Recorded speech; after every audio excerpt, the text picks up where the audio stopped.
Hello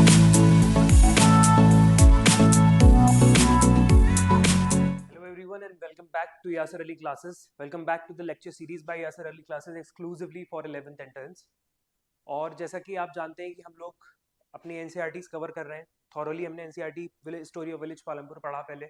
उसमें हम लोगों ने क्या पढ़ा? उसमें हम लोगों ने स्टार्टिंग से एक एक कॉन्सेप्ट पढ़ा और उसके बाद हम लोगों ने देखा कि पिछले 10 साल में कितने सवाल पूछे गए स्टोरी ऑफ विलेज पालमपुर से, जो हमने डिस्कस करे क्लास में। जो प्रीवियस लेक्चर है इस वाली क्लास से, जो पहला वाला लेक्चर है, उसमें आप देखेंगे जाके। If you have missed it you can go and you can watch. उसमें हम लोगों ने पिछले 10 साल में जितने भी एमसीक्यूज आए स्टोरी ऑफ विलेज पालमपुर से उनको थॉरली डिस्कस किया था। And there are about total 15 MCQs जो स्टोरी ऑफ विलेज पालमपुर से पूछे गए। मैंने आपको बताया था कि story of village Palampur is comparatively important chapter, क्योंकि उसमें बहुत इंपॉर्टेंट ऐसे कॉन्सेप्ट दिए हैं जो आगे आने वाले चैप्टर्स में, not even of 9th class के चैप्टर्स बट 10th क्लास के चैप्टर्स में भी वो सारे कॉन्सेप्ट्स काम करेंगे। आज हम लोग शुरू करने वाले हैं the chapter number 2 of class 9th NCERT which is people as resources.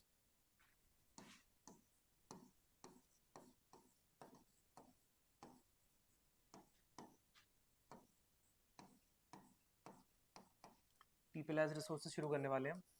Same pattern रखने वाले हैं। देखिए इसमें भी हम सेम पैटर्न रखेंगे। हम पहले चैप्टर डिस्कस करेंगे थ्रू एनसीईआरटी, चैप्टर डिस्कस करेंगे। उसके बाद जब हमारा चैप्टर डिस्कस हो जाएगा तो हम जितने भी 10 साल में प्रीवियस ईयर क्वेश्चंस पूछे गए, जो भी पीवाईक्यूज हैं पूरे 10 साल के वो डिस्कस करेंगे। इससे दो चीज़ों में हम लोग को फायदा मिल रहा है। पहले तो हम लोग को ये फायदा मिल रहा है, हमको ये पता है कि विच चैप्टर इज मोर इंपॉर्टेंट। जिस चैप्टर से ज़्यादा सवाल पूछे जा रहे हैं दैट इज मोर इंपॉर्टेंट। जिस चैप्टर से कम सवाल पूछे जा रहे हैं that is comparatively less important. और जिस चैप्टर से कम सवाल पूछे जाते हैं उसकी अच्छी बात ये होती है कि उसमें से कुछ लिमिटेड टॉपिक्स होते हैं, कुछ लिमिटेड तरीके के क्वेश्चंस फ्रेम हो सकते हैं, तो उन्हीं को हम लोग अच्छे से प्रिपेयर करके चलेंगे और एग्जाम में ठीक कर देंगे। और जिस चैप्टर से ज़्यादा सवाल पूछे जाते हैं उस चैप्टर को ज़्यादा हमें लाइन बाय लाइन पढ़ना पड़ता है, क्योंकि उस चैप्टर में से अलग अलग तरीके के सवाल बनने की चांसेस होते हैं। For example people as resources है। At the start of the lecture मैं आपको बता देता हूँ कि प्रीवियस 10 ईयर में इससे सिर्फ 9 सवाल पूछे गए। सिर्फ 9 सवाल पूछे जाने का मतलब ये नहीं है कि ये चैप्टर कम इंपॉर्टेंट हो गया है। हाँ, जाहिर सी बात है कंपैरेटिवली इसकी इंपॉर्टेंस लेस है, लेकिन जिस भी चैप्टर से कम सवाल पूछे जाते हैं वहाँ एक बहुत अच्छी अपॉर्चुनिटी होती है। और वो अपॉर्चुनिटी ये होती है कि जिस चैप्टर से कम सवाल पूछे जाते हैं उसमें कुछ लिमिटेड सवाल होते हैं जो बार बार रिपीट हो रहे होते हैं। कुछ लिमिटेड टॉपिक होता है, कोई लिमिटेड एरिया होता है चैप्टर का जहाँ से बार बार सवाल बनना होता है। फॉर एग्जाम्पल कोई ऐसा सपोज करिए चैप्टर ले लेते हैं, जैसे यही ले लेते हैं, सपोज करिए इन्फेंट मोर्टेलिटी रेट से सवाल बनना है, या फिर लिटरेसी लेवल से सवाल बनना है, या फिर क्या बन सकता है, सपोज करिए पॉवर्टी वाला चैप्टर है तो उसमें पॉवर्टी लाइन से कोई सवाल बनना है। जैसे कि मैं आपको दिखाऊंगा अभी, एनसीईआरटी स्टार्ट होगी तो पहली लाइन पैराग्राफ में से ये क्वेश्चन बन गया था। तो बहुत कोई लिमिटेड एरियाज हैं जहाँ से similar type of questions repeat हो रहे हैं। तो ऐसे चैप्टर्स को जब हम पढ़ेंगे तो एक तो ये ट्राई करेंगे कि थोड़ी जल्दी पढ़ें, दूसरा ट्राई करेंगे कि जो फोकस एरियाज हैं उनको एक बार ध्यान से पढ़ लें, क्योंकि क्वेश्चन उन्हीं से फ्रेम होने वाला है अल्टीमेटली। ठीक है, तो ये हम लोग स्टार्ट करते हैं। और जब हमारे लेक्चर चैप्टर खत्म हो जाएगा उसके बाद हम जितने भी पीवाईक्यूज हैं 9 हैं इससे, वो हम लोग डिस्कस करेंगे। ओके। और मैंने आपको नोट्स के रिगार्डिंग बहुत सारी एक डिटेल हमने वीडियो बनाई थी जिसमें था हाउ टू मेक नोट्स भी बताया था and when to make notes ये भी बताया था। तो if you have miss that video आप जाके देख सकते हैं उसे वाईसी के यूट्यूब चैनल पे। जो पहली वीडियो है इस लेक्चर सीरीज़ की, जो हम 11th एंड की लेक्चर सीरीज चला रहे हैं, इसकी जो पहली वीडियो है उसी में हमने ये वाली बात मैंने उसमें ये वाली चीज़ आपको क्लियरली बता दी है कि नोट्स आपको कब बनाने हैं, कैसे बनाने हैं, क्या सोर्सेज आपको इस्तेमाल करनी है। तो please do not go anywhere, आप वो वीडियो देखिए और उस वीडियो से आपको पता लग जाएगा कि आपको कहीं फिजूल मेहनत नहीं करनी है, सिर्फ एक लिमिटेड जगह पे आपको मेहनत करनी है। All right, okay.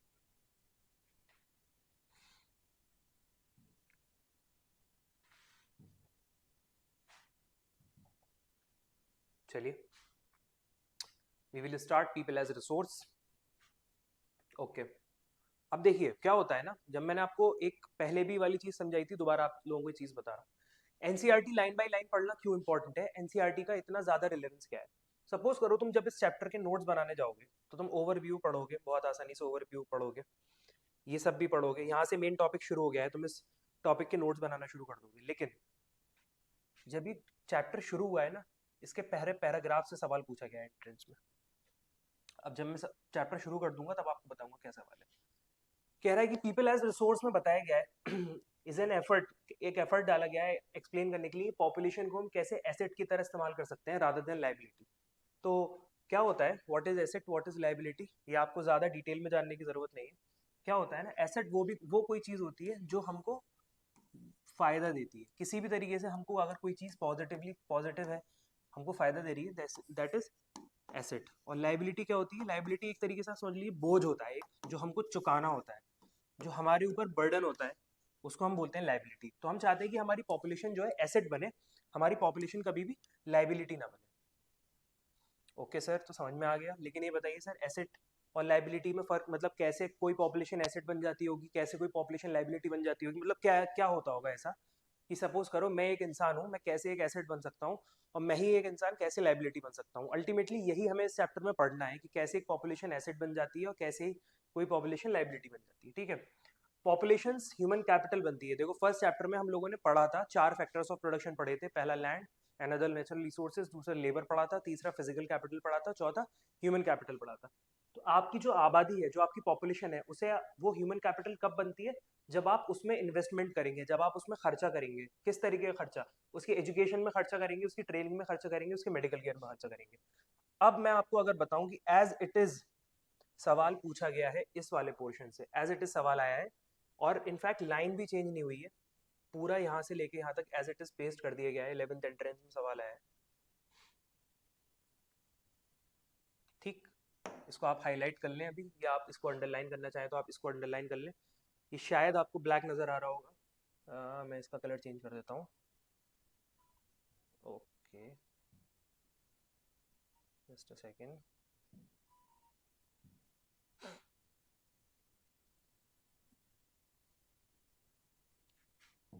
ये चेंज अभी नहीं हो रहा है। ओके, एक second, I think there is some problem, ये ब्लैक नज़र आ रहा है, आई डोंट नो व्हाई। इसका मैं कलर चेंज करने की कोशिश करता हूँ।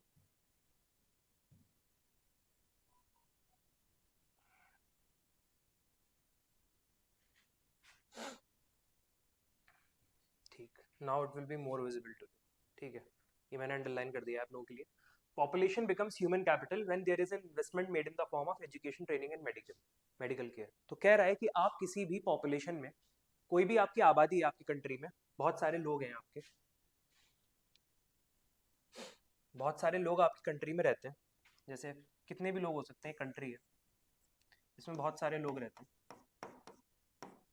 ऐसे करके बहुत सारे लोग इस कंट्री में रहते हैं।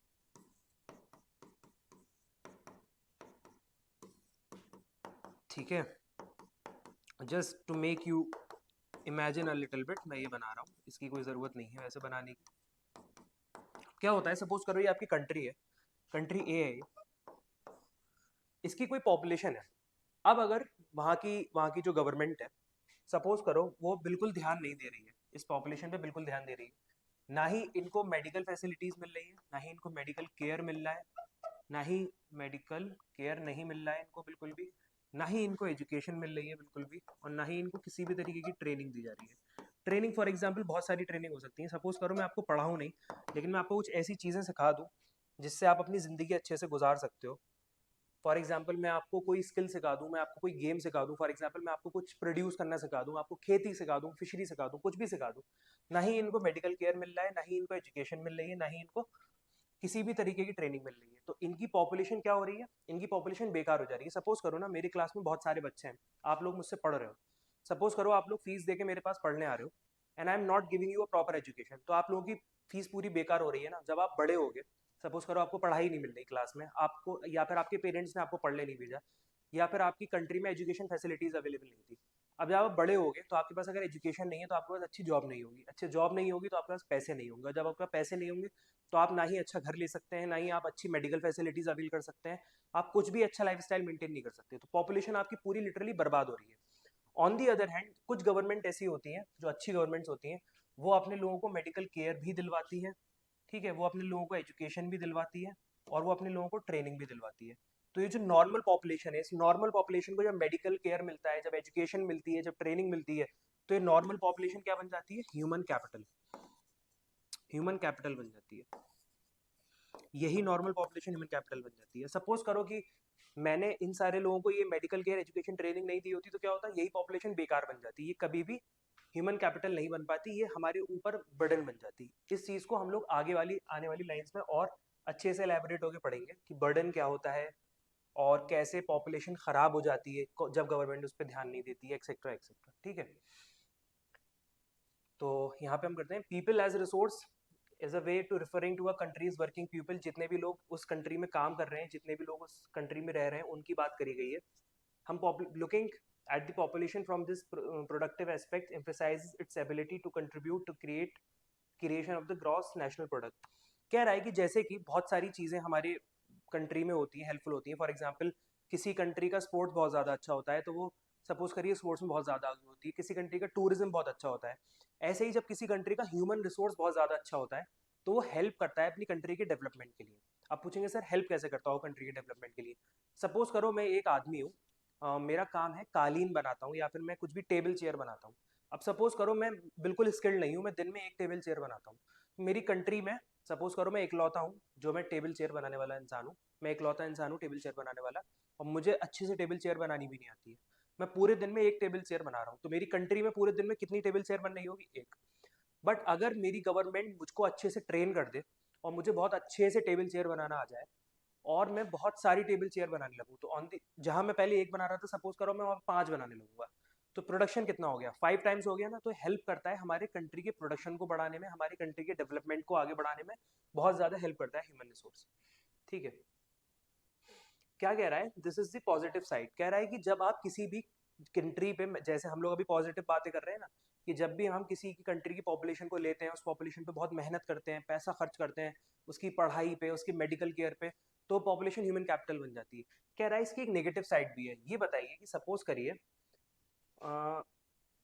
we look only at the negative side। ये कह रहा है considering only the problems of providing the population with food, education and access to health facilities, when the existing human resource is further developed by becoming more educated and healthy, we call it human capital formation।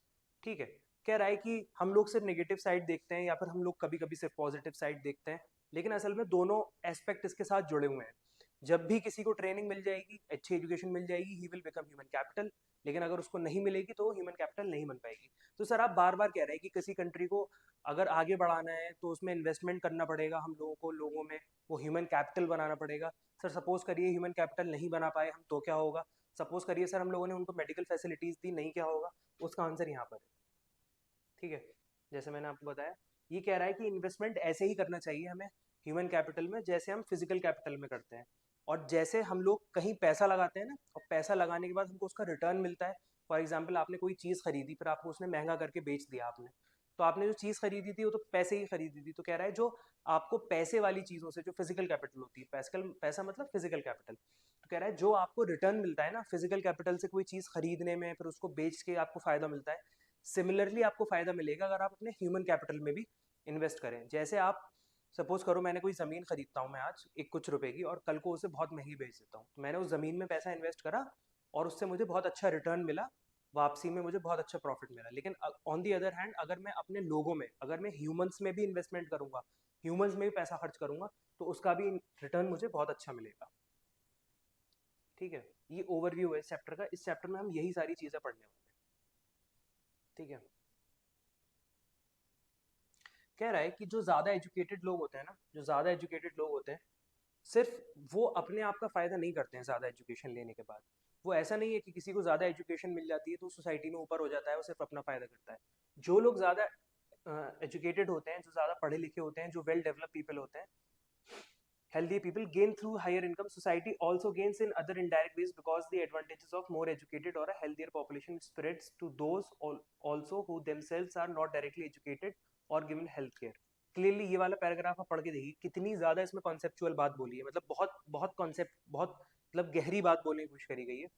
Not only do the more educated and the healthier people gain through higher incomes, सिर्फ higher income से उन लोगों को ही फायदा नहीं मिलता है। मतलब ज्यादा एजुकेटेड लोग जो होते हैं उनको जो फायदा मिलता है वो सिर्फ उनके पैसे से नहीं मिलता है उनको फायदा, जो ज्यादा एजुकेटेड हो जाते हैं।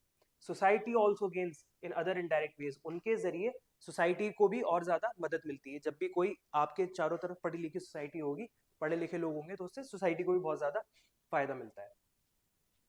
Human capital is in one way superior to the other resources. अब वही वाली बात जो हमने चैप्टर नंबर 1 में भी पढ़ी थी। चैप्टर नंबर 1 में मैंने आपको बताया था 4 फैक्टर्स ऑफ प्रोडक्शन थे, लैंड था, लेबर था, और आपका फिजिकल कैपिटल थी, ह्यूमन कैपिटल थी। कह रहा है एक्चुअली जो ह्यूमन कैपिटल है ना, वो बाकी सारी चीज़ों से ऊपर है। बाकी सारी चीज़ों से ऊपर क्यों है? क्योंकि हमने फर्स्ट चैप्टर में एक एग्जाम्पल पढ़ा था कि सपोज करो किसी के पास लैंड है, लेकिन अगर उस लैंड को इस्तेमाल करना नहीं आता, उसके पास उतनी ह्यूमन कैपिटल नहीं है कि उस लैंड को इस्तेमाल कर सके, तो वो लैंड बेकार है। सपोज करो किसी के पास फिजिकल कैपिटल है, मतलब मनी है, किसी के पास पैसा पड़ा हुआ है, लेकिन उसको पैसा इस्तेमाल करना नहीं आता, तो वो पैसा बेकार है।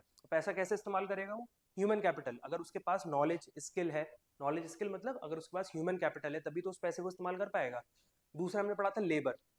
अगर किसी के पास लैंड भी अवेलेबल है, लेबर भी अवेलेबल है, फिजिकल कैपिटल भी अवेलेबल है, जैसे मैंने आपको एक और एग्जांपल दिया था फर्स्ट क्लास में, हम लोगों ने पढ़ा था कि सपोज करो माइक्रोसॉफ्ट कंपनी एक बंदे ने ही क्यों बनाई, बिल गेट्स ने क्यों बनाई माइक्रोसॉफ्ट कंपनी, और कैसे, और ऐसे बहुत सारे लोग थे जिनके पास पैसा था, लैंड थी, नेचुरल रिसोर्सेज थे, लेबर भी अवेलेबल थी, फिजिकल कैपिटल भी अवेलेबल थी, तीनों चीजें अवेलेबल थी, बट फिर भी वो क्यों नहीं बना पाई माइक्रोसॉफ्ट जैसी कंपनी? और क्यों सिर्फ बिल गेट्स ने माइक्रोसॉफ्ट जैसी कंपनी बनाई? क्योंकि बिल गेट्स के पास वो चौथी चीज थी जिसे कहते हैं ह्यूमन कैपिटल। उसके पास इतनी स्किल, इतनी नॉलेज, इतनी एजुकेशन, इतनी ट्रेनिंग थी कि वो माइक्रोसॉफ्ट को माइक्रोसॉफ्ट बना पाया। कह रहा है कि बहुत सालों से इंडिया में पॉपुलेशन को क्या माना जाता है? लाइबिलिटी माना जाता है, एसेट नहीं माना जाता है। अब देखो जाहिर सी बात है, अब आपके पास बहुत सारी पॉपुलेशन है। कह रहा है इंडिया में ना बहुत सालों से पॉपुलेशन को क्या माना जाता है? लाइबिलिटी माना जाता है। ऐसा क्यों है? इंडिया में पॉपुलेशन को लाइबिलिटी क्यों माना जाता है? बहुत ज़्यादा पॉपुलेशन है हमारी। अब देखो 1.4 बिलियन के करीब हम लोग पहुंचने वाले हैं, 140 करोड़ के करीब पहुंचने वाले हैं। होता क्या है ना, जब बहुत ज़्यादा पॉपुलेशन होती है तो इसमें से कुछ लोग होते हैं रिच, कुछ लोग होते हैं पुअर। जाहिर सी बात है। अब रिच लोग तो अपना सर्वाइवल खुद कर सकते हैं, अपनी अच्छी मेडिकल फैसिलिटीज़ अवेल कर सकते हैं, अपना अच्छा कपड़े पहन सकते हैं, अच्छे स्कूल में जा सकते हैं, अच्छे हॉस्पिटल्स में जा सकते हैं, कुछ भी कर सकते हैं। लेकिन जो पुअर पीपल होते हैं, इनकी जिम्मेदारी किस पे आती है? इनकी जिम्मेदारी आती है गवर्नमेंट पे।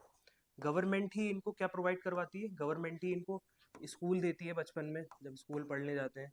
उसके बाद गवर्नमेंट क्या करती है? इनको कॉलेज में भी पढ़ाती है। जो लोग गवर्नमेंट कॉलेजेस में पढ़ते हैं, यही लोग यूनिवर्सिटीज़ में भी जाते हैं, गवर्नमेंट यूनिवर्सिटीज़ में पढ़ते हैं। जैसे कि अगर आप लोग एंट्रेंस क्रैक कर लेते हो किसी भी सेंट्रल यूनिवर्सिटी का, जामिया का, BHU का, या फिर अलीगढ़ मुस्लिम यूनिवर्सिटी का, तो आपको सब्सिडाइज पढ़ाई होती है। सब्सिडाइज मतलब गवर्नमेंट की तरफ से सस्ती पढ़ाई मिलती है आपको जब आप यूनिवर्सिटीज़ कॉलेज में जाते हो। और दूसरी चीज़ गवर्नमेंट क्या करती है, आप देखते हो कि राशन शॉप्स खोल रखी है गवर्नमेंट ने, उससे लोगों को खाना देती है। गवर्नमेंट को फिर क्या करना पड़ता है? हॉस्पिटल्स खोलने पड़ते हैं ताकि लोगों को इलाज दिया जा सके। और क्या करना पड़ता है सर? गवर्नमेंट ट्रेन चलाती है सर, बस चलाती है, इतनी सारी चीज़ें गवर्नमेंट को करनी पड़ती है, ट्रेन, बस, एक्सेट्रा एक्सेट्रा। इस सारा खर्चा, ये सारा खर्चा किस पे आ रहा है? गवर्नमेंट पे आ रहा है। तो सर, तो एक बात बताइए, इससे क्या हुआ? गवर्नमेंट की तो रिस्पॉन्सिबिलिटी है करना गरीब लोगों के लिए, जाहिर सी बात है, गरीब लोगों के लिए करना गवर्नमेंट की रिस्पॉन्सिबिलिटी है। लेकिन सपोज करो हमारी पॉपुलेशन 100 लोगों की है, उसमें से सिर्फ 10 पीपल आर रिच, और बाकी 90 क्या है?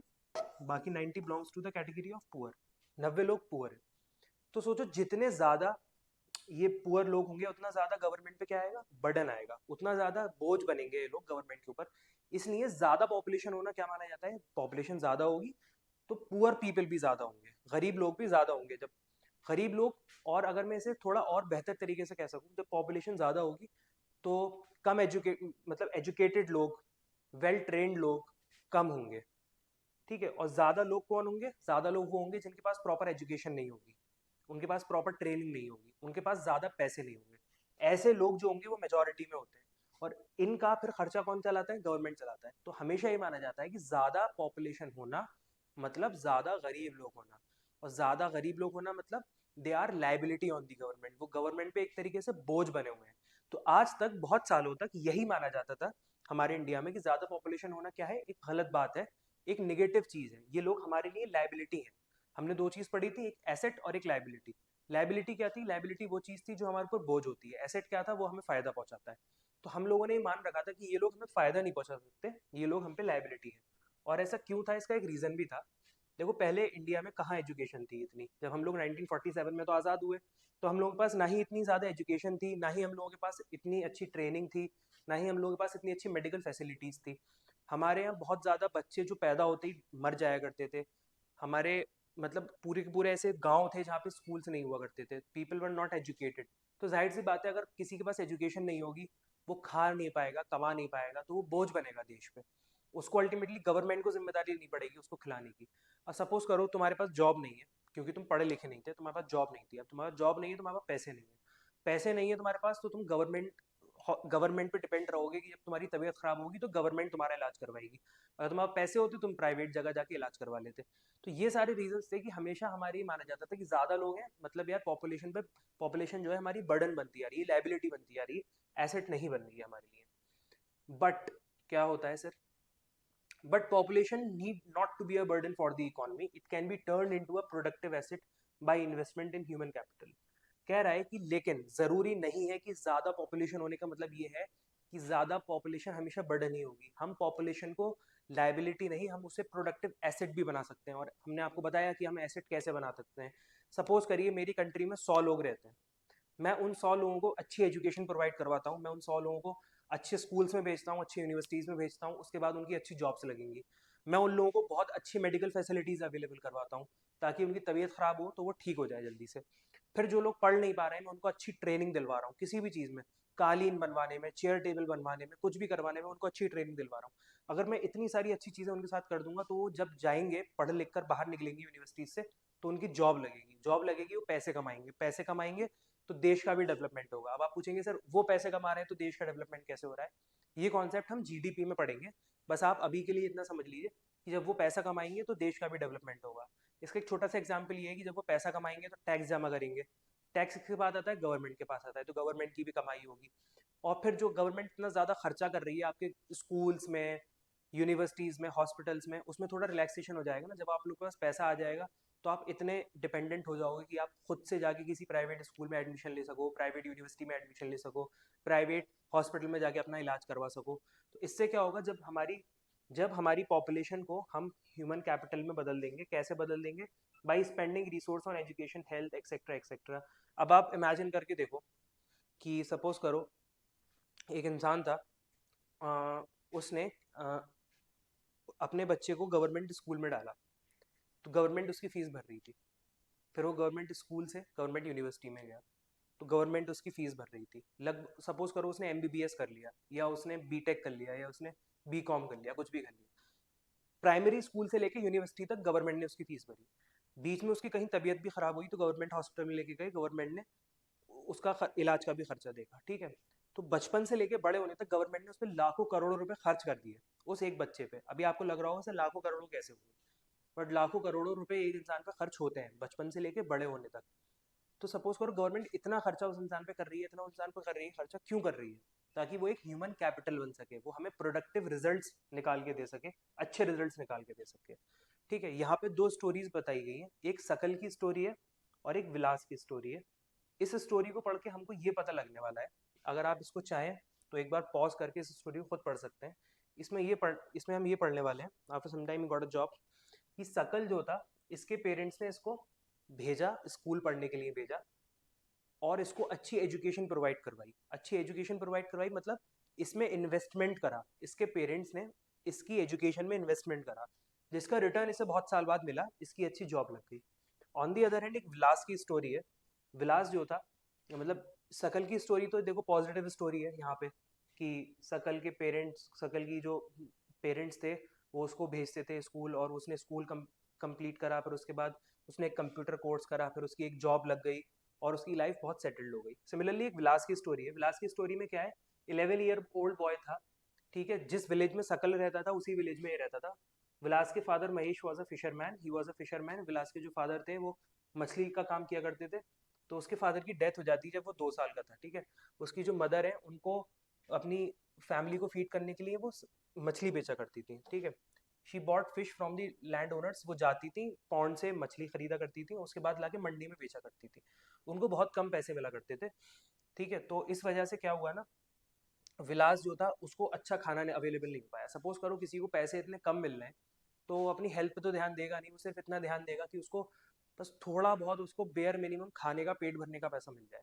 अब क्या हुआ कि विलास बचपन में अर्थराइटिस का पेशेंट हो गया। अर्थराइटिस मतलब गठिया जिसको बोलते हैं, जिसमें जॉइंट्स में दर्द होता है, और उसकी उसकी मदर के पास इतने पैसे नहीं होते थे कि उसका वो ट्रीटमेंट करवा सके या फिर उसको स्कूल भेज सके। तो इसकी वजह से क्या हुआ, विलास एजुकेट नहीं हो पाया, और अब वो भी अपनी मदर की तरह क्या करता है, बहुत कम इनकम पे काम करता है। उसकी तबीयत खराब रहने लगी, लगातार उसकी तबीयत खराब रहने लगी क्योंकि उसके पेरेंट्स के पास पैसे नहीं थे उसका इलाज करवाने के लिए। वो स्कूल भी नहीं जा पाया। सपोज करो वो स्कूल चला जाता किसी तरीके से, हो सकता है वो वहाँ से पढ़ लिख के किसी जॉब में चला जाता, बट ना ही उसको मेडिकल केयर मिली, ना ही उसको अच्छी एजुकेशन मिली। तो वो क्या बन गया, वो एक तरीके का बर्डन, एक लाइबिलिटी बन गया ना। और ऑन दी अदर हैंड जो स्टोरी थी शकल की, जो शकल की स्टोरी थी उसमें वो स्कूल भी गया, उसके पेरेंट्स उसे अच्छा खाना भी दे पाते थे जिसकी वजह से वो हेल्दी भी था, उसे बार बार हॉस्पिटल जाने की ज़रूरत नहीं पड़ती थी, उसे कोई बीमारी नहीं थी, उसकी अच्छी जॉब लग गई, वो पैसे कमाने लगा। तो वो क्या बन गया, वो ह्यूमन कैपिटल बन गया। अब दोनों स्टोरीज में डिफरेंस क्या है, एक पेरेंट्स जो विलास के पेरेंट्स थे वो उसके एजुकेशन पे इन्वेस्टमेंट नहीं कर पाए, उसके मेडिकल पे इन्वेस्टमेंट नहीं कर पाए, तो विलास जो था वो ह्यूमन कैपिटल नहीं बन पाया, वो एक नॉर्मल पॉपुलेशन बन के रह गया, एक आबादी बन के रह गया। ऑन दी अदर हैंड जो शकल था उसके पेरेंट्स ने उसके मेडिकल केयर पे भी इन्वेस्टमेंट करा, उसे अच्छा खाना भी दिया, उसके एजुकेशन पे भी इन्वेस्टमेंट करा, और जब उसके एजुकेशन पे इन्वेस्टमेंट करा उसको अच्छी जॉब मिली, तो वो ह्यूमन कैपिटल बन गया, वो बेहतर पैसे कमा रहा है। ठीक है, कह रहा है कि दो केसेस आपने पढ़े होंगे जिसमें आपने देखा कि शकल स्कूल नहीं जाता है, शकल स्कूल जाता है, विलास स्कूल नहीं जाता है। शकल वो फिजिकली स्ट्रांग था, ठीक है, उसको ज़रूरत नहीं पड़ती थी बार बार डॉक्टर के पास जाने की। विलास को अर्थराइटिस हो गया था, वो डॉक्टर को दिखाने भी नहीं जा सकता था क्योंकि उसके पास पैसे नहीं थे।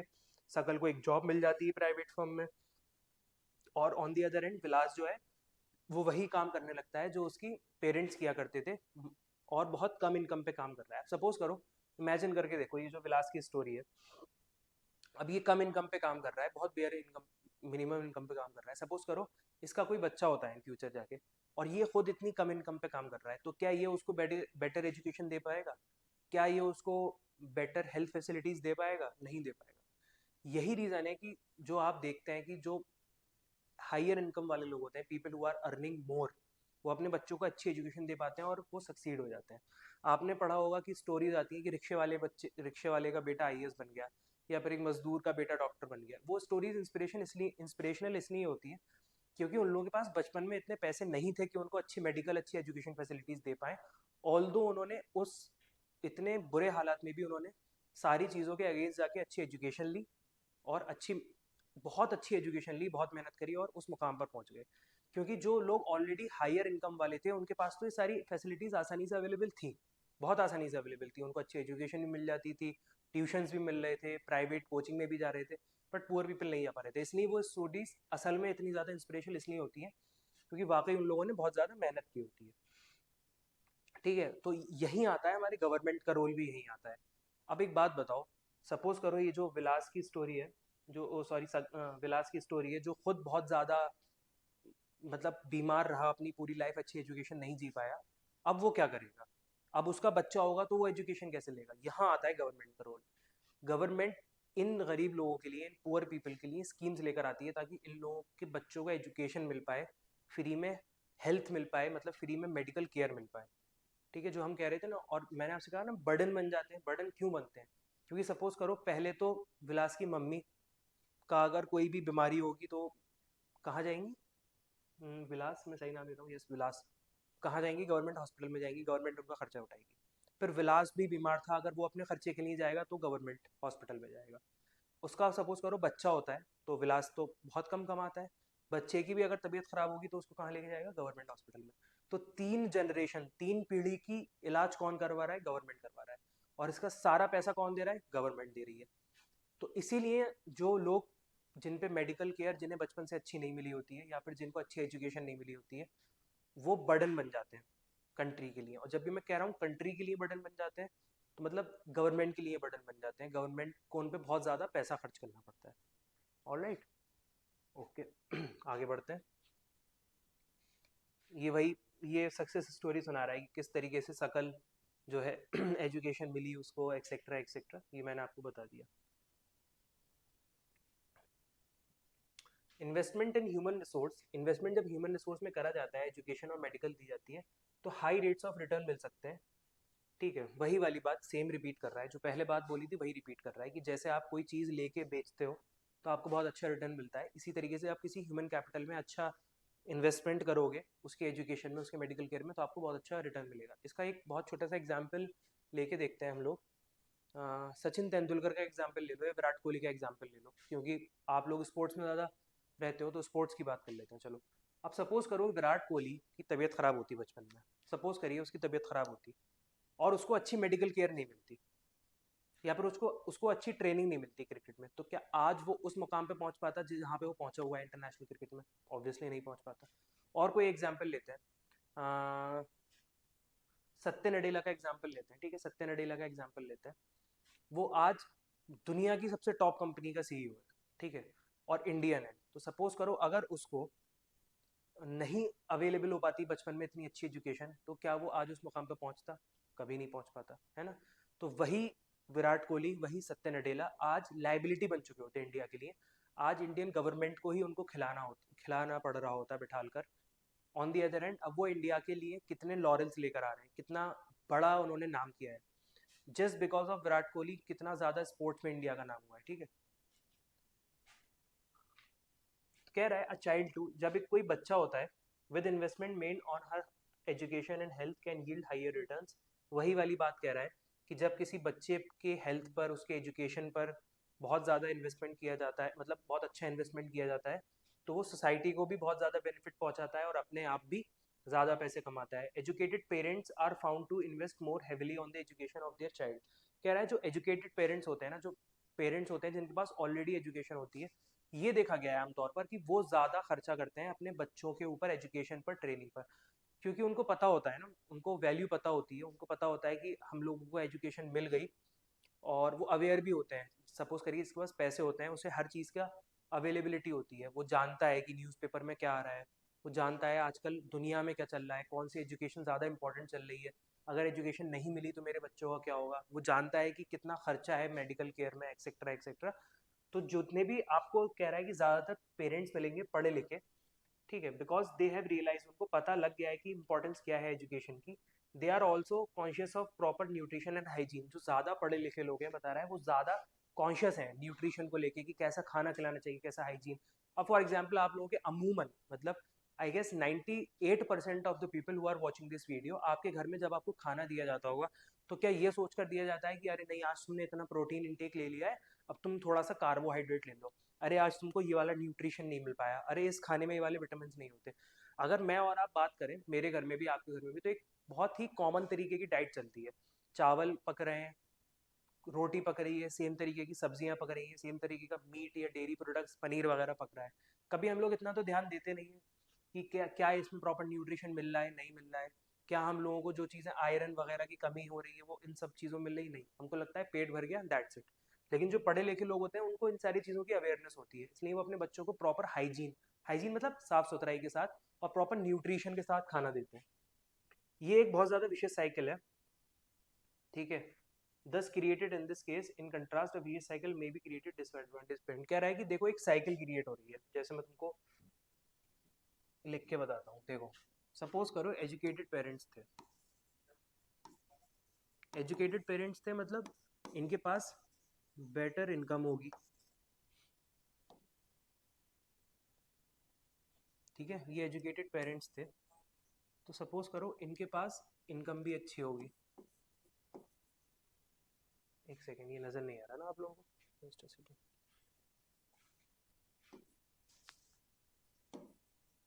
ओके,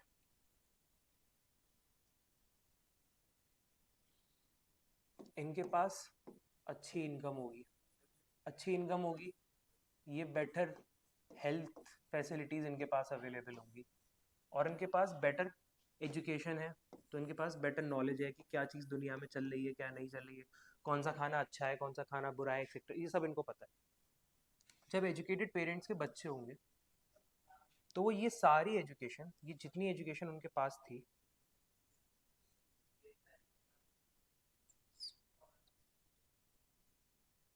जितनी एजुकेशन उनके पास थी, ये पास ऑन कर देंगे अपने बच्चों को। अब इनके बच्चों के पास भी ये एजुकेशन पहुंचेगी जो इनके माँ बाप के पास थी।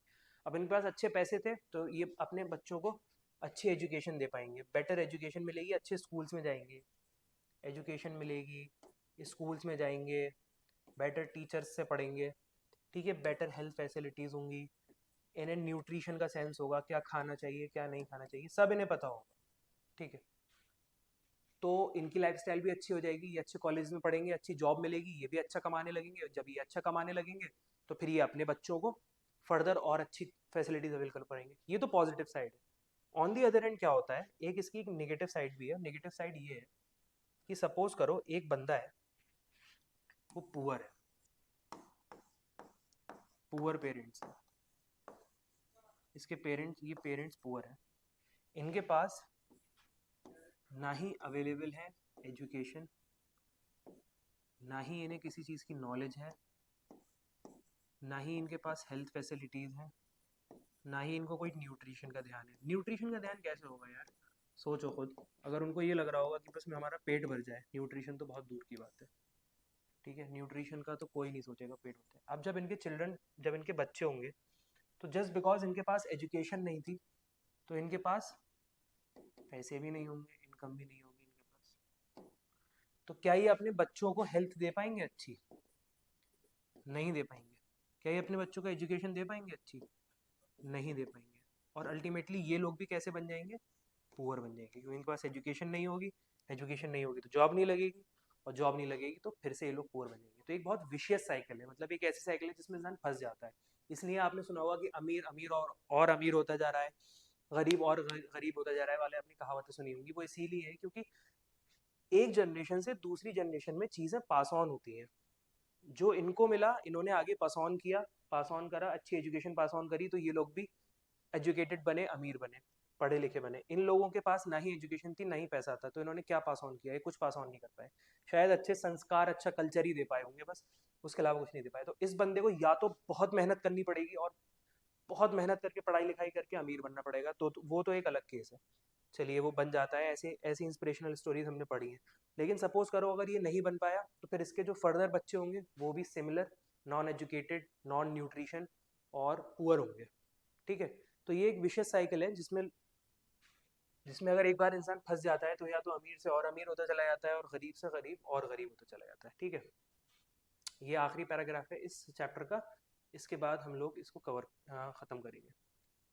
ठीक है, अभी एग्जाम्पल दे रहा है जस्ट अ सेकेंड, यहाँ पे थे हम, विशेष cycle. Okay, countries like Japan have invested in human resources, they did not have in natural resource. देखो, एशिया की इकलौती डेवलप्ड कंट्री कौन है? जापान।